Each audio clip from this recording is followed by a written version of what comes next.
All right. Good morning, everybody. Not sure who they were talking about, but if that's me, I'm blushing. Thank you so much for having me at AIMP. It is my first session. I know the poll asks a question around, how many sessions has one attended, and if this is the first. So this is the first for me. It's not going to be the last. So I look forward to joining many more sessions.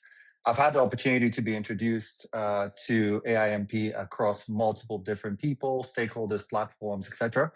And I've always been impressed by the caliber of people, but also the ethos of AIMP and what it stands for in our community and the various areas that our individuals and partners serve. So it's clearly a great organization to be part of.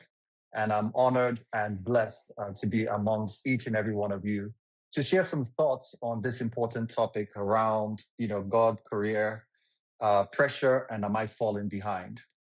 Now, I find this to be a very important topic because it actually is relevant to everyone. When I was sent the topic, it mentioned youth special. But in actuality, I took out the word youth special because, whether you're early career, mid career, or late career individual, the question around falling behind always comes up. Either it comes up across, call it different times of challenges, or does it comes up, through different stages of your career growth? But one thing I would like to ask, and I typically ask myself, and I would like to ask the audience, is this question of, am I truly falling behind? You look at, social media platforms, you see people, shining and demonstrating and showing off their successes. You went to school with individuals who've gotten promoted ahead of you. Your colleague either left the job and got a double promotion, or is in the job and got promoted ahead of you. You see people, moving abroad and thriving. And sometimes you compare your status or your situation with each and every one of these people. And you quietly ask God, what about me? And that question often resonates at your lowest point when you basically compare your life with others.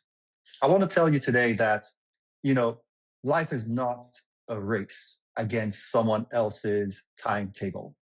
Life is about your own timetable and God's timetable for you.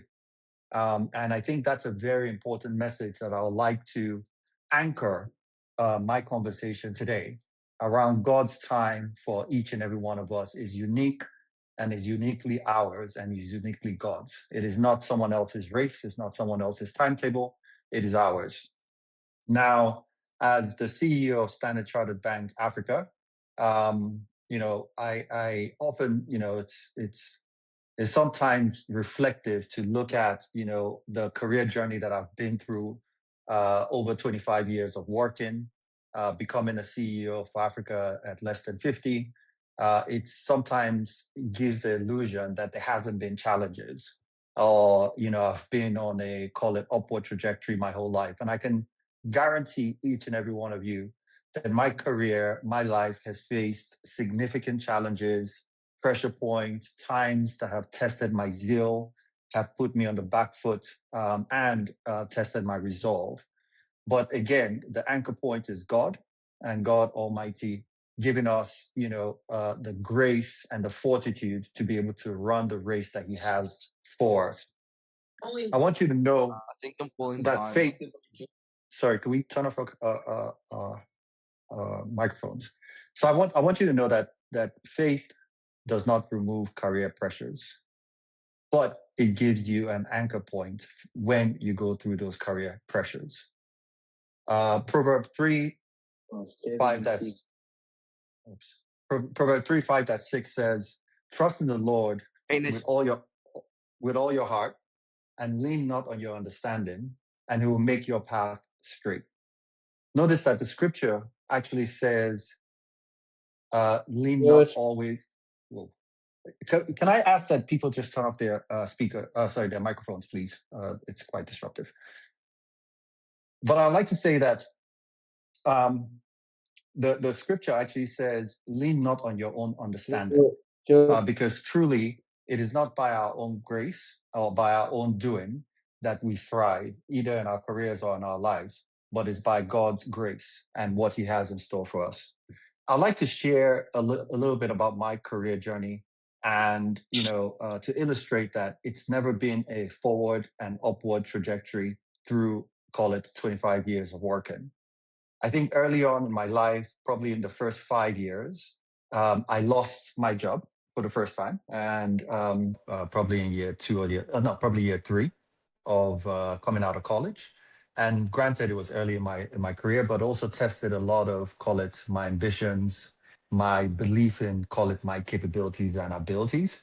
And you realize that sometimes things happen outside of your own power, and truly, you have to dig deep and really believe in God to be able to guide you through some of those, they call it, darker moments.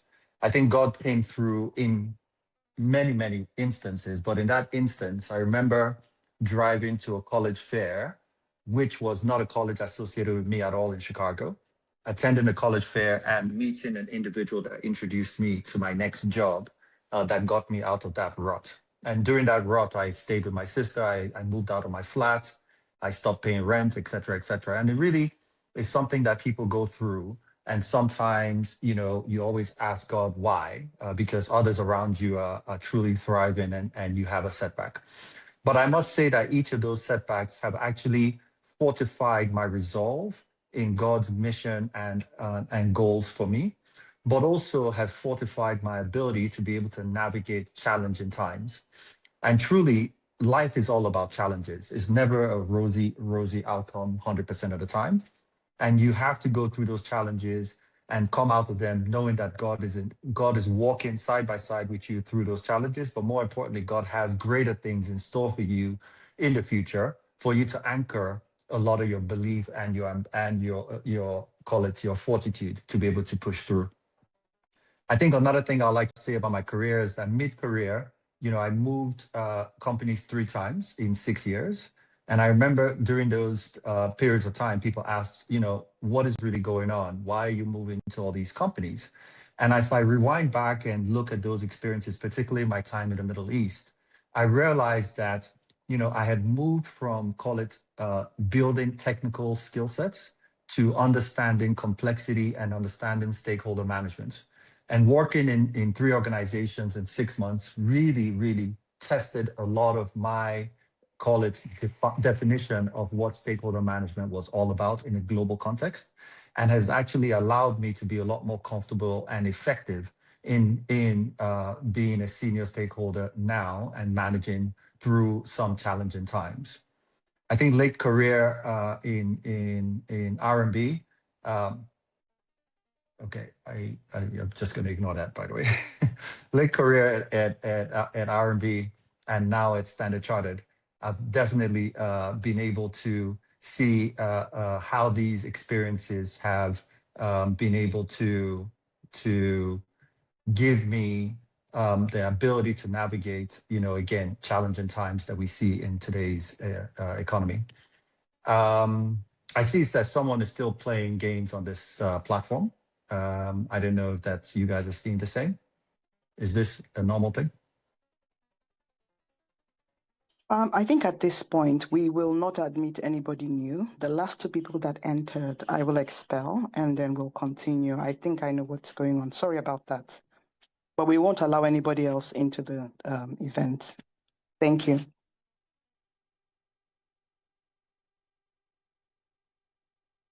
Please don't admit Oscar Cramp again. There's a name Oscar Cramp. We just removed him, so please remove him again because I see he's joined. And there's a Joey Brisket or something. So remove and report.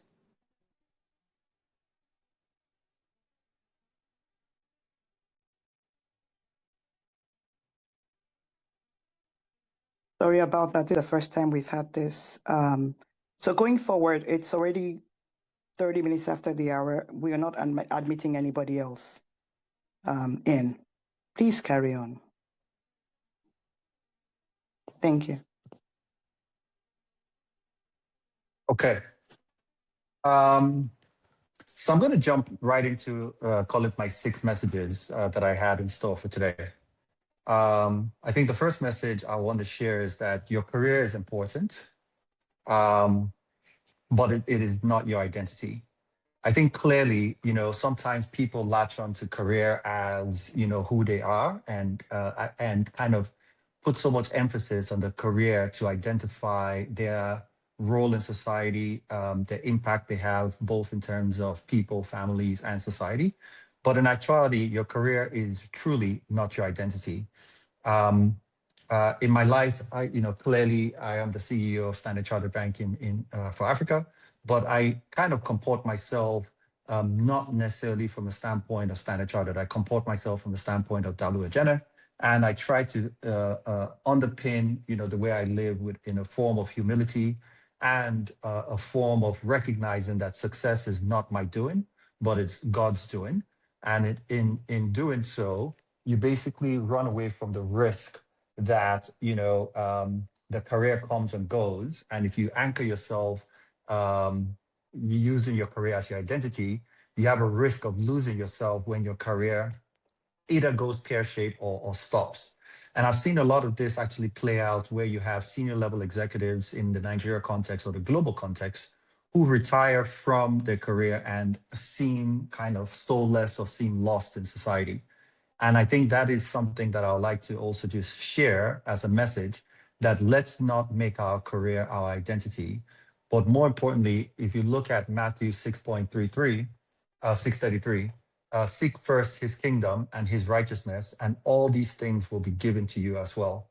The lesson is not, don't be ambitious, but be ambitious, pursue excellence, but also put God first before ambition, character before visibility, and purpose before position. Truly, your identity is underpinned by God's image of yourself and not your career. I think the second point I would like to say is that um, God's timetable is not a LinkedIn timetable. And typically in the world of social media, a lot of us are always influenced by what we see around us, what we see on social media, and what we see on LinkedIn pages. In true form, real life is not social media life. And I just want to reiterate that it's often a trap, particularly around the youth of today, who get influenced by everything that they see around them. I think one of the observations living in Nigeria is this concept of, uh, get money quick, if you want to call it that. People really thriving to be able to live up the good life, if you want to call it, what they see in society. But in actuality, they have to actually rewind back to say what is truly their purpose and what are they trying to accomplish with that purpose. And you realize that it's not these sorts of material things. Um, I think the third point I would like to say is that trust God when the trajectory is positive, but also trust God when the trajectory is negative. At different points in time, your career trajectory could be going well. But in times of flux, we should also know that God still has a plan for us. I think, if I look at my own personal circumstances, there are periods of time when, change came rapidly. And I often ask myself, is this the right thing to do to pursue that change? And in certain times, the change that I pursued seemed negative in that, whether it's a big job or a big problem to solve within the context of my job, which went pear-shaped and woefully wrong, and I got significant blame for execution of a bad project. Um, I think in that situation, I often ask myself, what is the point of actually taking this, challenge that seemed, positive in a career standpoint, but ended up being woefully negative. And fast forward 2 years out, I realized that that was an opportunity for learning. That was an opportunity to actually be somewhat humiliated, but again, gain humble, call it pie in the process, or eat humble pie in the process. And I think in eating humble pie, you actually reset your, call it, mindset, to realize that your accelerated trajectory is not by your doing, but is actually by God's doing. And sometimes God actually puts stumbling blocks in front of you to be able to pause and reflect and know that He Himself alone is God. And you have to actually run His own path, depend on Him 100%, and not necessarily depend on yourself, because once you do, you kind of lose yourself in the process. I think the fourth point I'd like to say is that God goes ahead of us. It is the most important anchor that I actually put as a prayer point whenever I make a prayer. I basically just always pray that, you know what, may God go ahead of me. May God be able to show me the path that He has in front of me. And may He give me the will, the ability, and the grace to be able to run the path that He has for me.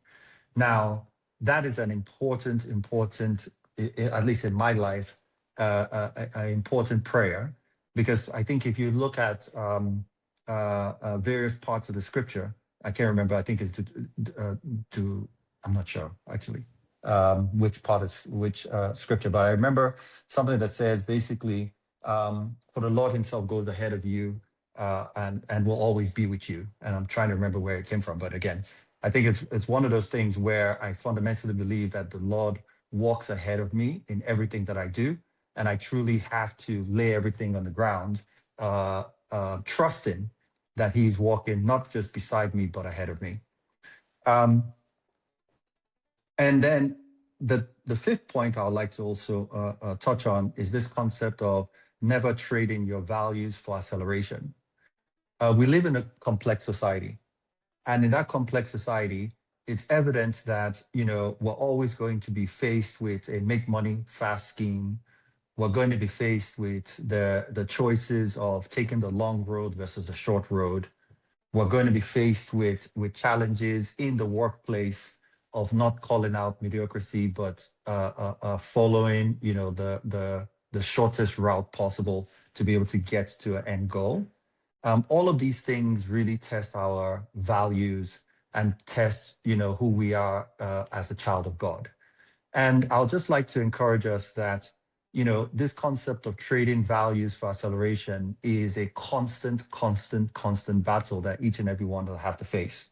And I'll pray that we are given the strength to be able to always rise above these challenges, but underpin our resolve in the values that we have for ourselves and in our belief systems, which are underpinned by God's resolve. I think in Mark 8:36, it says, "What good is it for someone to gain the world, yet forfeit their soul?" And I think that is really telling around this concept of values and God's way, because fundamentally we all are children of God. We all know God's teachings, and sometimes when faced with a quick win or acceleration, particularly from a career standpoint or even a financial standpoint, you know, this ability to rise above is something that I just pray that we may be able to use to fortify ourselves. I think the last point I would like to just talk about is that grace matters more than we sometimes admit. Now, I think God's grace is the most powerful thing that I latch onto in both good and bad times. Now, if I look at my career, it's not necessarily that I'm the smartest person in my field. It's not necessarily that I'm the luckiest person in my field, but it's only through God's grace that I am where I am today. And I would like us not to confuse grace for not working hard. I must say that I do work extremely hard. I do position myself to take on challenges and focus on adding value. But the truth of the matter is that many people also do that and are not necessarily in the same shoes that again, I always say we shouldn't compare one shoe for another shoe. But in this concept of grace, I just wanted to reiterate that the fact that you're thriving is not only by your doing, but is by God's grace. Because truly, you could put two people in the same race doing the same thing, and they end up having different outcomes. And the truth, the only one thing that underpins those outcomes, at least from my own vantage point, is God's grace on my life and God's, call it, the goals that God has in front of me, and the pathway that God chooses for me to walk.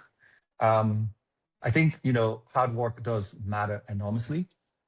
Excellence matters, preparation matters, but ultimately, what takes us from point A to point B, particularly if you're walking in God's path, is the grace of God to be able to guide and lead you through that path. Corinthians 1:15-10 says that, but by the grace of God, I am what I am.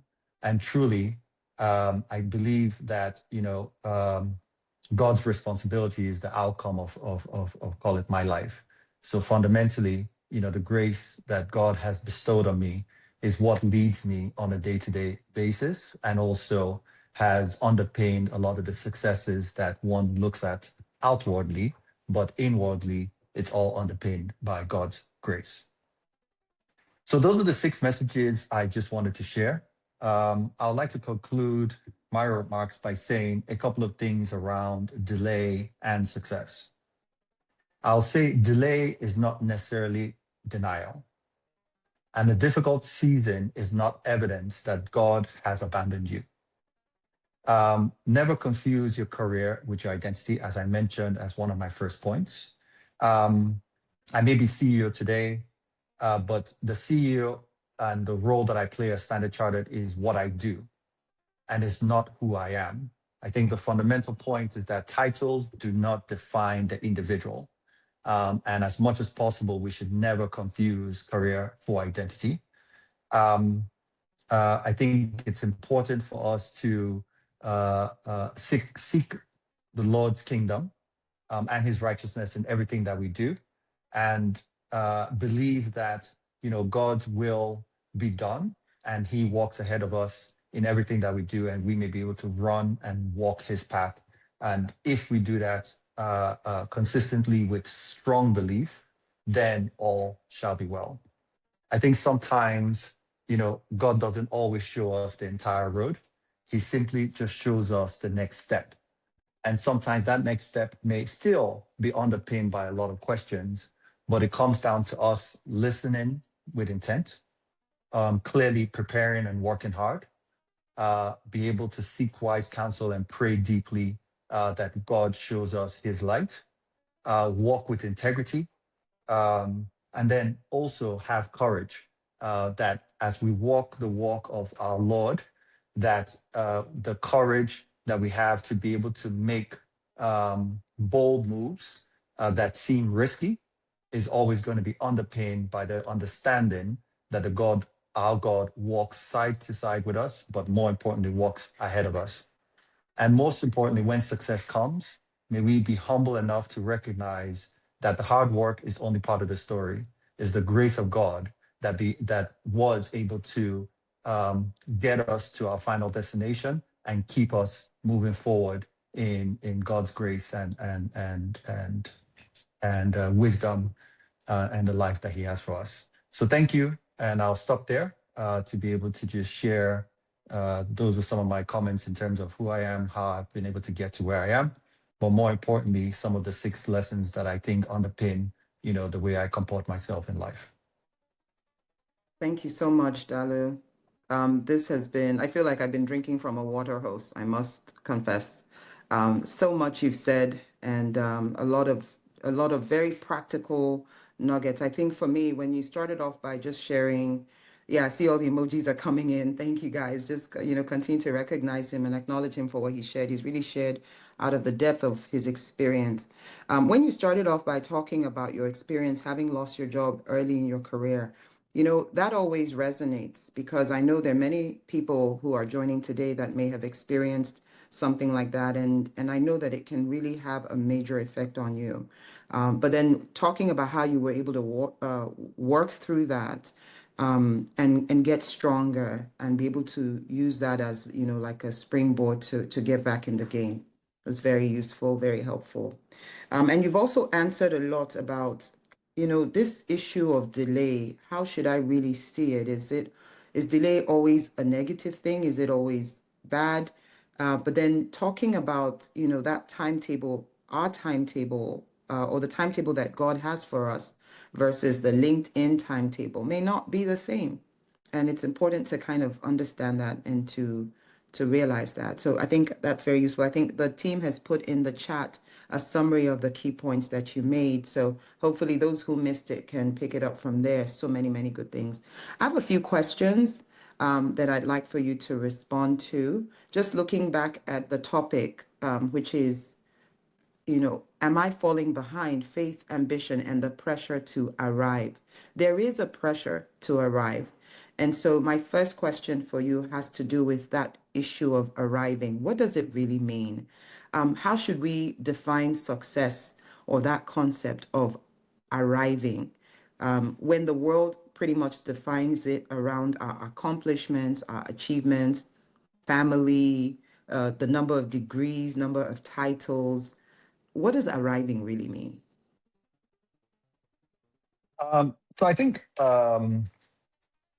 So I think the ultimate arrival is where you're comfortable in your own skin, right? You're not chasing, call it shadows. You have purpose, you have impact, as defined by yourself. Um, and I think that is the ultimate arrival. But unfortunately, that isn't the definition of societal arrival, right? Because society defines arrival by, call it physical things, whether it's, material things, whether it's career progress, etc. But I think, the higher form of arrival is where you define truly what matters to you, what your purpose in life is, and whether you're able to demonstrate that purpose with impact on a day-to-day basis. No matter what no matter how you define it in your own eyes, that is seen, or should I say, interpreted wrongly by other people's eyes. So where it's interpreted wrongly by other people's eyes, you're comfortable and content in your own definition and living through that definition. That truly is the ultimate form of arrival, right? Because fundamentally, someone can be comfortable, sitting in their house, writing poetry, and seeing the impact of poetry in, kids' lives, as an example, or in old people's lives, or in, disabled people's lives, as an example. Let's just take that as an example. But in actuality, doing that doesn't necessarily result in monetary value, but it results in spiritual uplifting and true content in terms of the role that person has had on multiple different stakeholders that have actually touched the person's form of art. Okay, so now society may define that as not arrival, but in the person, if the person is mature enough and spiritual enough, that person should actually define that as arrival, because they've really gotten to a higher form of what true impact is, as opposed to just, societal form of I made money, I bought a new car, and I'm driving to a new party. So yeah, so I think that's the way I would say that we all, as apostles of the marketplace, should actually be um, um, charged with the desire to find a higher form of purpose and be pursuing that higher form of purpose as a definition of who we are and the lives that we actually want to live, as opposed to what society defines as arrival. Yeah. Yeah, thank you for that. As you were speaking, it actually reminded me of a scripture. I think it's Romans chapter 12, verse 2, that says we should not be conformed to the patterns of this world, but to be transformed by the renewing of our minds. So do not be conformed to the patterns of this world, but be transformed by the renewing of your mind. And when you were talking about what the world defines as success, that's the pattern of the world. But you have to be intentional about saying, no, if I don't conform to that, my mind needs to be renewed around what are the things that really matter, and to align my ambition along those lines. So thank you for that. Please go for it. Sorry, no, I was just going to add, I mean, look, the truth of the matter is that a lot of us have careers, right? So the fact that you're pursuing a career doesn't necessarily mean that it's not a higher form of purpose, right? So you can still be in a career and also find your calling in terms of the purpose that you have in that career or in that environment. Because the concept of careers is people, it's communities, it's stakeholders, it's lives. These are all, call it, spiritual touch points, right? So when you're touching lives and you engage with people and you engage with communities and you engage with stakeholders, the role that you play in that space goes beyond the paper and the pens that we're writing stuff on. So, so that concept of purpose and impact and being able to live out God's work in that setting becomes part of the quest that each and every one of us should have. Because fundamentally, that concept of interacting with people and the spiritual realm of who those people are is a unique opportunity to be able to have impact beyond what we define as, pen and paper. Yeah. And I think that's a very important concept that I think a lot of us need to, gravitate and grab, because the concept of arrival is not just saying, oh, philosophically, I'm a great artist and I want to pursue something that people don't define as arrival. No, even in our own canned roles, there are ways that we can live a higher form of purpose, and we should all be kind of pursuing that higher form of purpose. Okay. That resonates with me. It's, we talk about being a light in the world, and you're saying wherever you are, you can be that light. I like that you talked about spiritual touch points. So where in your job, in your career, it's an opportunity to impact people. It's an opportunity to interact with people, to be a light, to show them, the way of God, and to be able to make an impact in their lives. So you don't have to do anything. You don't have to go out of where you are. If you are a career person, even within your career, you can aspire to live a higher, you said, to achieve a higher level of purpose, or to aspire to a higher level of purpose, even within your career. It doesn't have to be Absolutely. a different thing. Okay.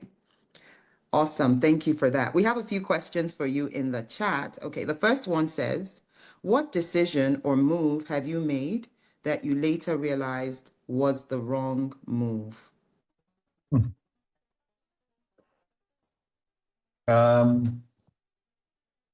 So interesting.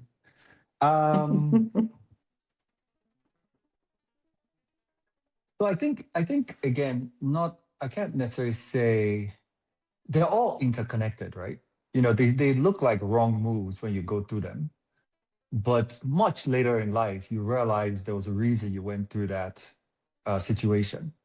Um, so there was a period of time that, for instance, my background is I'm an investment banker, and there was a period of time I wanted to move from investment banking to private equity, right? And I was going hard on. I got my first private equity job in Africa. I was coming in as a partner. Then all of a sudden something happened and the private equity fund didn't raise the money. Okay, boom, that died. Actually, no, sorry, not that they didn't raise the money. It was part of a bank, and then the bank decided to shut down the private equity business. Okay, so right when I was about to accept and move, that got done. Then I went after another private equity job. It was a hedge fund in New York, setting up a new private equity fund in Africa. I was coming in as a partner, ready to move to South Africa. And then boom, something happened. And that was my first call in why I moved to R&B in South Africa, because I was moving to South Africa and I was joining a private equity firm. And then all of a sudden this thing happened and I had to look for another job, and then, ended up at R&B. Okay. So now one can say, that experience of, chasing, I'll call it almost like shadows, was it a good thing? Was it a bad thing? Because fundamentally you were disrupted from your true calling, which is, I'm just a core investment banker, right? But I realized that, it allowed me to call it test a different career path and be exposed to a lot of different people, which were not definitely down my chosen path, right? And a lot of those people, actually a handful of them, are still very good friends of mine today. And we still discuss a lot and we impact each other in different ways. So one could have said it was a waste of time, because even at some point, again, let me not go into so much detail, but there was a waste of time through that process. But in actuality, that waste of time allowed me to learn new things, get involved with new, call it friends and impact colleagues, um, understand a different asset class with a little bit more depth. That was actually important in my chosen field, which I still am in. Um, and quite frankly, it wasn't lost time because it also allowed me to move to South Africa, which eventually started off the career that I'm in Africa. So, there's a season, it seems, hazy, and you ask yourself, why is it I got the big job, I was about to be a partner, and then boom, twice. It happened to me twice, and it didn't happen. And you look at it and say, oh, would it have been a good thing? And the truth of the matter is that, it was a different path. Um, and there's no need reflecting back at it, because sometimes I can also reflect back at it and say, some of the people that I know actually who ended up in private equity at that time, uh, you could call it, society rates them as very successful in the context of the global world. And these are people that, were all starting Africa private equity around the same time. So again, you can look at it in different lenses and say, it was a good learning. It didn't work out. But at the same time, one could have said, oh, you could have been one of those, but it doesn't really matter. We're all successful. Yes, I love your response to that. Okay, we have another one. So this one says, this is from Big Joe. He says, thank you, Dalu, for sharing with us. Um, he says, please share with us a couple of situations that have tested your integrity as a person and business leader, especially in the area of bribes and kickbacks. How did you overcome? Well, I think for me, it's pretty easy in that um, I've always worked for international organizations. And people always ask me, Dalu, you're a very senior guy working in Nigeria. How do you deal with this comment around bribery and corruption? And I say, listen, I hide behind a big brother.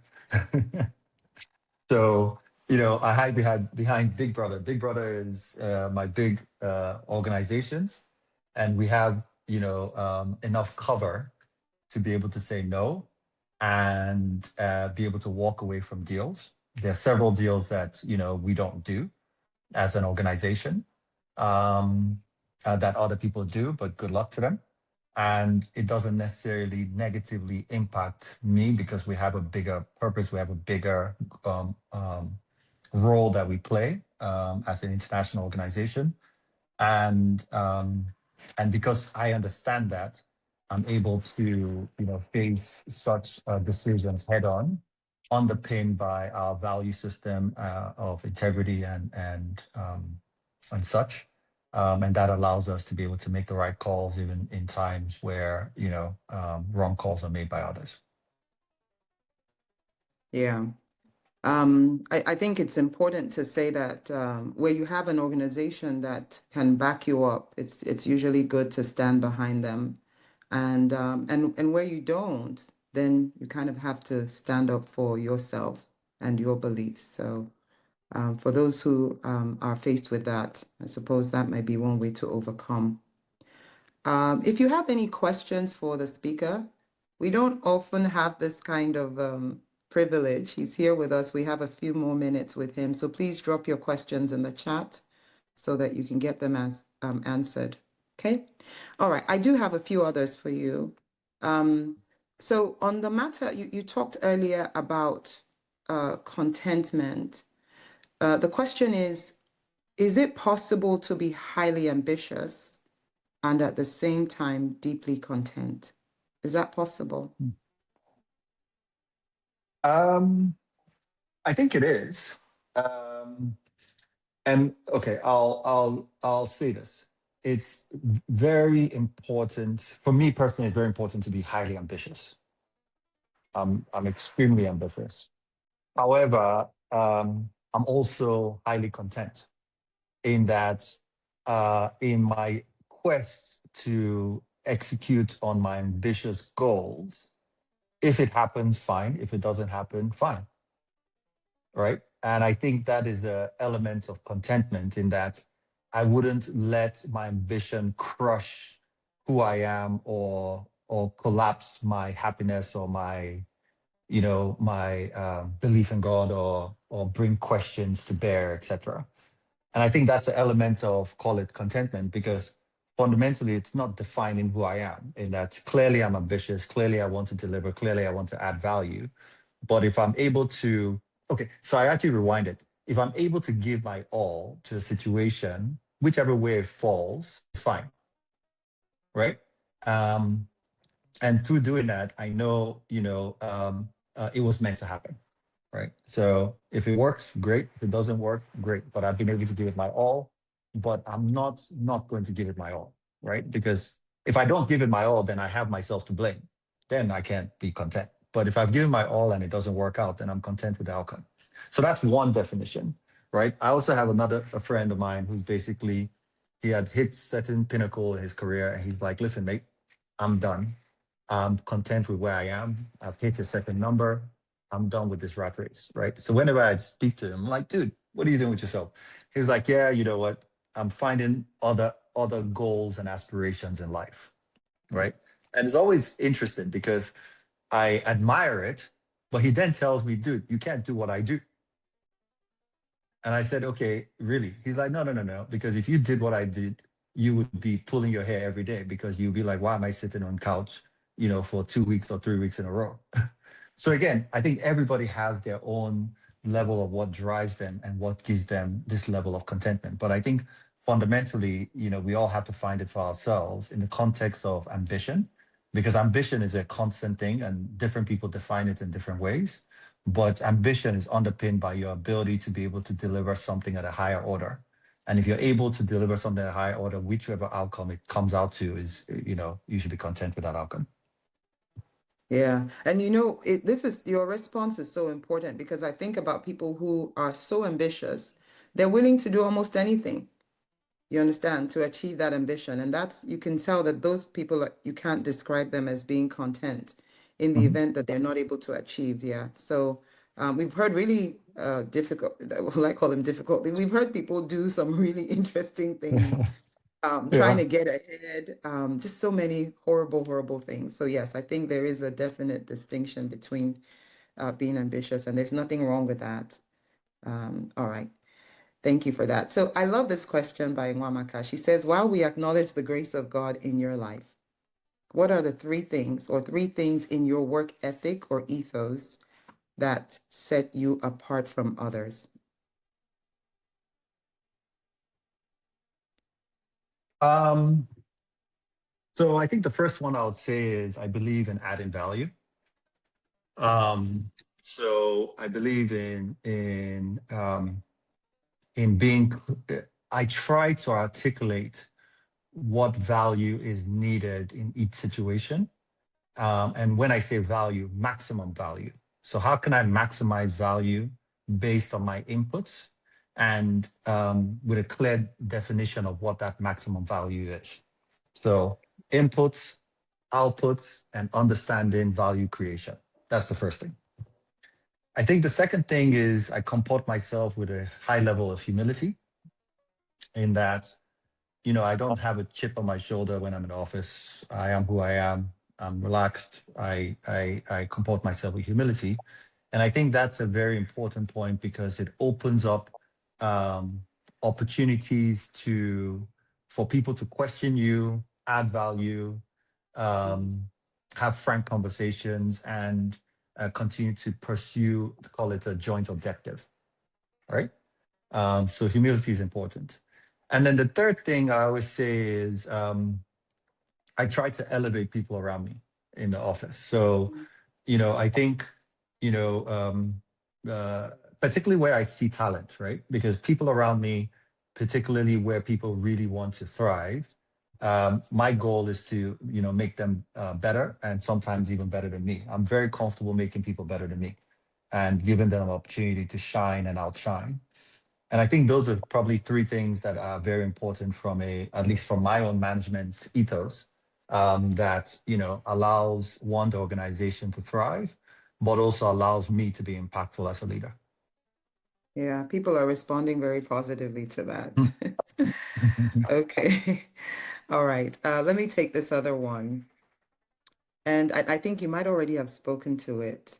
This was about wasted years. So what do you say to someone who feels they have wasted years and is now desperately trying to catch up?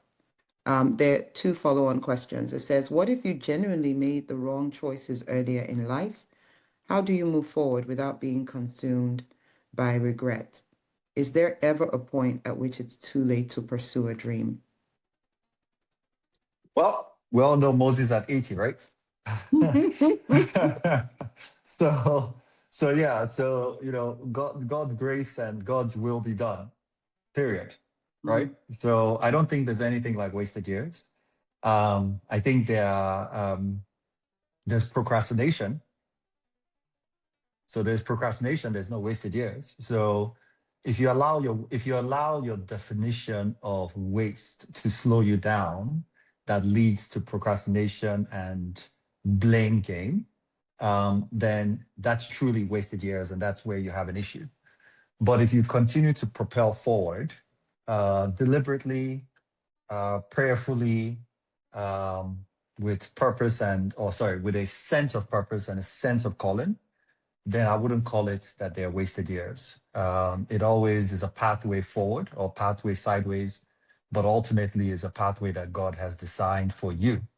But if it leads to procrastination and the blame game and pausing in your path, then yes, that's truly wasted years.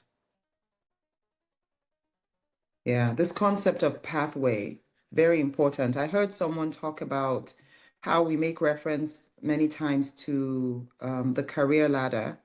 And so that gives the impression that you're always moving upwards. And then someone, I think the same person that turned it around and talked about her career being more of a jungle gym.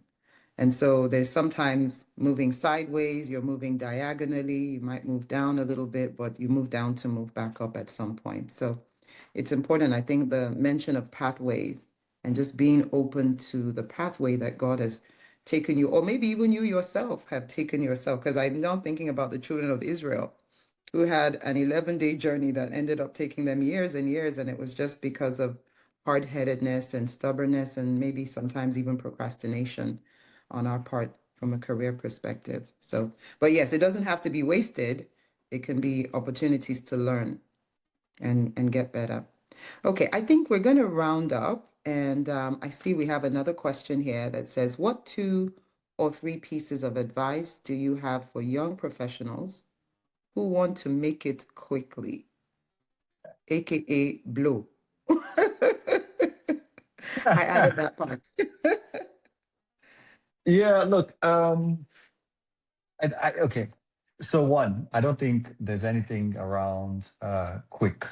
Um, if it happens per the world's definition of quick, then grab it and know it's an opportunity to shine, right?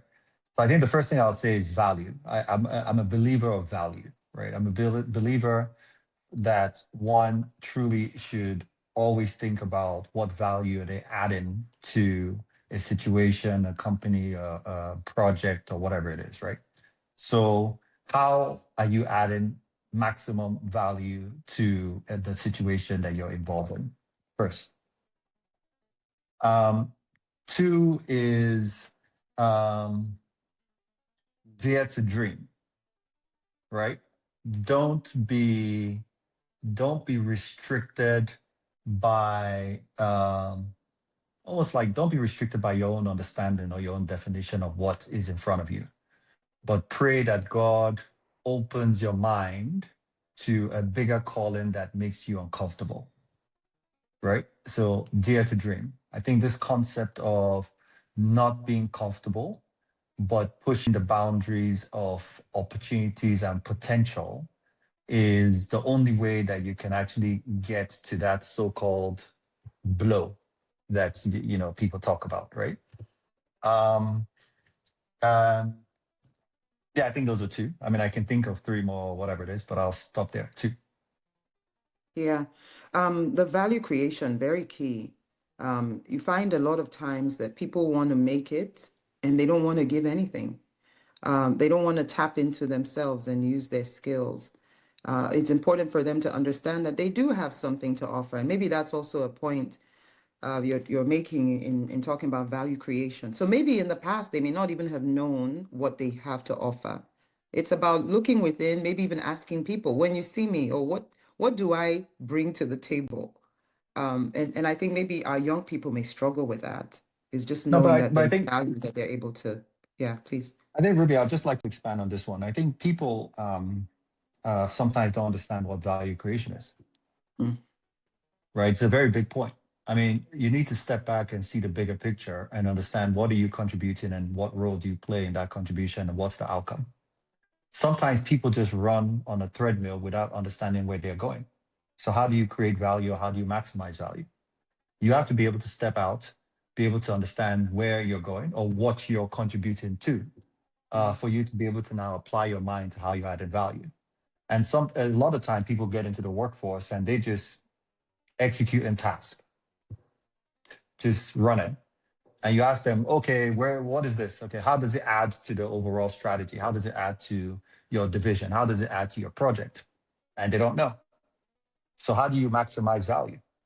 How do you apply a sense of discretionary creativity to be able to add to that project? The only way you can add that discretionary creativity is by understanding the end goal, and then you can understand how to maximize value.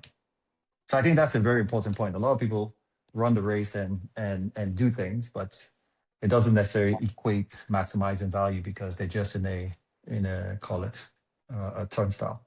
Mm, mm. Okay. And then I have a question. So you're very, I mean, when the citation was going, a lot of accomplishment. For those who don't know, I do know you personally, and you have a lovely family. I imagine that there must be sacrifices. It takes a toll on your person, but it also takes a toll on those around you. So the question is, how do you balance ambition with the responsibilities of family, relationships, service, and rest? Because you also need to rest. How are you able to do that? You personally.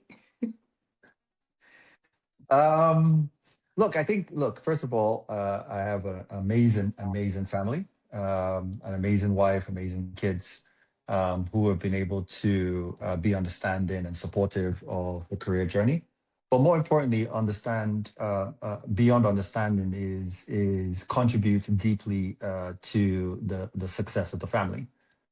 So my wife definitely takes off a lot of pressure because she's a can do, will do, and always willing to sacrifice herself for the family, which is amazing. I think the kids have been, positive contributors because they've been able to imbibe, certain disciplines and values early in life that has made raising them easier. And that process of imbibing those values can only be given. I'll say the credit can only be given to my wife for for the effort and clarity that we've been able to deploy in raising our family. So I think those things make it easier, right? Because when you have things working and peaceful and progressing, then it allows you time to be able to focus on some of these thorny issues at work, etc. And then I also I don't believe in yes, I sacrifice a lot for work, but I compartmentalize pretty well.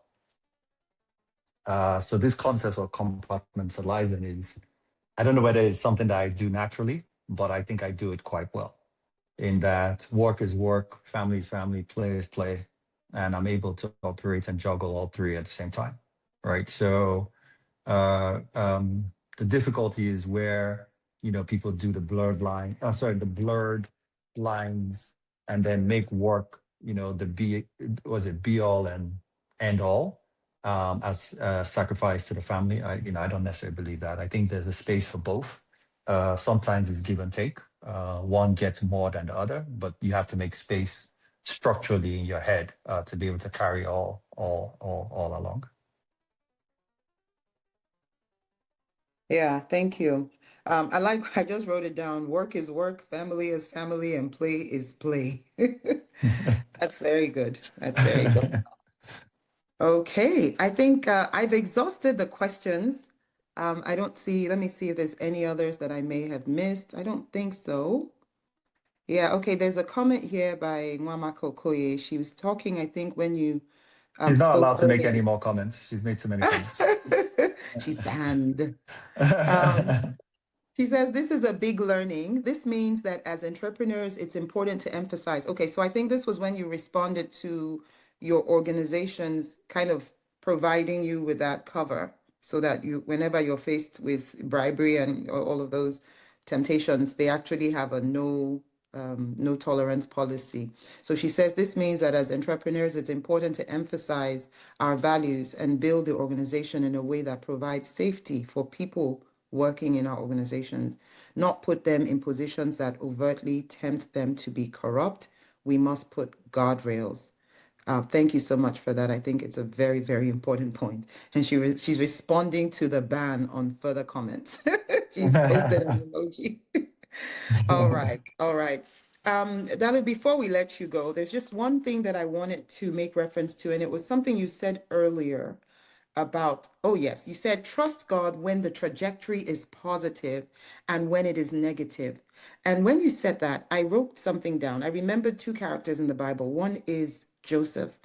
You know, when Joseph was a slave, he was a servant. So he was his first of all, his brothers left him for dead, which is a horrible, horrible experience. I can't even imagine. And then he was bought by these people who buy slaves, these merchants who were on their way, and they sold him when they got to Egypt. And then eventually he makes it into Potiphar's house. So he's still a servant. I know the story kind of quickly gets into how he's put in charge of all of Potiphar's house and everything, but he's actually a servant in that house. So it's not like he's a master or anything. But the Bible says something really interesting that the hand of the Lord was upon him, that even his master saw that everything that he did prospered. And so I was just thinking to myself, it's so interesting that even as a servant, even as a slave, the Bible says that God's hand was upon him. And so what may look like a negative trajectory is not that God has abandoned you. In fact, the hand of God is still upon you even as you're going through that. So I thought that was very instructive that you said we should trust God, whether the trajectory looks good or whether it doesn't look as good, because we know that he holds us in the palm of his hands. The other person that came to my mind was Daniel. If you read the story of Daniel again, when we read it in hindsight, it just looks like a really nice, neat story because we know Daniel is the one whom God blessed with excellence, and his friends Shadrach, Meshach, and Abednego, they stood for righteousness and all of that. But when I think about the fact that he was in exile, um, and he was forcibly taken from his home and then moved into Babylon, which was a complete departure from worshiping God. I mean, Babylon was a horrible place with a lot of corruption and just lewd behavior. And God was still with him, right? God was with him to the point where he was sought after by the kings for wisdom and balanced judgment, the Bible says. So again, just emphasizing the point that you made, that we need to trust God when the trajectory is positive and when it's also negative. And it also even ties into the other thing that you said. So many things you said, Dalu. You said God's timetable is not LinkedIn timetable. It's the same thing. God's timetable for Daniel, his timetable for Joseph. It's not what we may have thought, but it was God's timetable nonetheless. And then you said your identity is based on what God says about you, right? So a lot of power-packed nuggets for us today.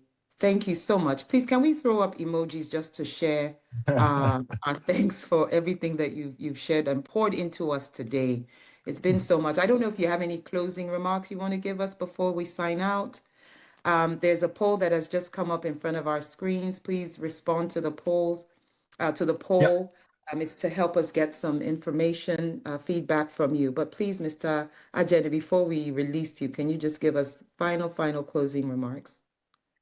No, look, I think we're all here to support each other through our experiences, one way or the other. Each of those experiences have different paths, for good or for bad.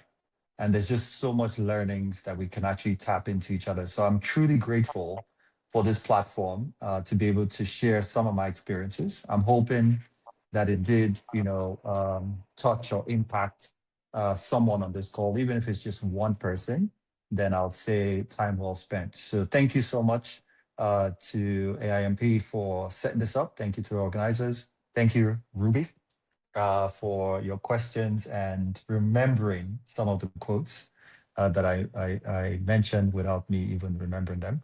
But nonetheless, I really enjoyed the conversation and look forward to participating in even more of your future series. Thank you. Yes, we would definitely love to have you back.